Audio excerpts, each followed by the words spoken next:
घाटकोपरच्या कामा लेनमधल्या दीपालय बिल्डिंगमध्ये राहणाऱ्या अंकिता चर्लाला 4 महिन्यांपूर्वीच मुलगी झाली। याचा आनंद तिला झाला, मात्र मुलगी झाल्याचं दुःख अंकिताच्या सासू सासऱ्यांना झालं। ही बाब त्यांनी अंकिताच्या वडिलांकडे बोलूनही दाखवली। लग्नापासूनच अंकिताला सासरकडून त्रास दिला जायचा। तिच्याकडून पैशांची मागणीही होत होती। त्यामुळे कंटाळून दिवाळीच्या दिवशीच बाळंतपणानंतर सासरी गेलेल्या अंकितानं आत्महत्या करण्याचा प्रयत्न केला।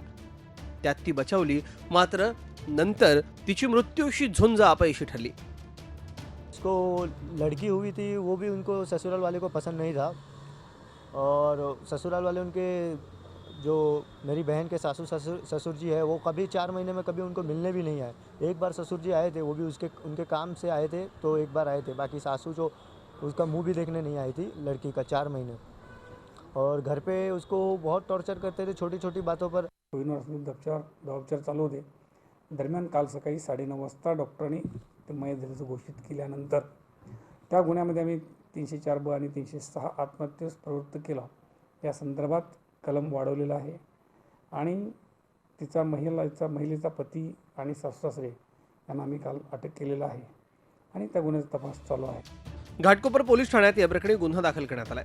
अंकिताचे सासू सासरे आणि पती तिघांनाही अटक करण्यात आली आहे। मात्र ही आत्महत्या नसून तिला मारला असण्याची शक्यता असल्याचा आरोप परिसरातले व्यक्ती आणि अंकिताचे नातेवाईक करतायत। दिवाली के दिन सुबह तो मैसेज आया कि इसकी तबीयत ठीक नहीं है, हम लोग उसको रात कोहिनूर में एडमिट किया है। तो एक दिन में ऐसा क्या घटना घटी कि उसको ये स्टेप लेना पड़ा, क्या यह स्टेप करना पड़ा। इधर 4 महीना थी तो 4 वो स्टेप उसको लेना था तो वो किधर भी ले सकती थी, तो उधर ही जाके क्यों लिया। पुरोगामी राज्य, बेटी बचाओ बेटी पढाओ आणि मुलगी शिकली प्रगती झाली असे अनेक नारे ऐकायला मिळतात।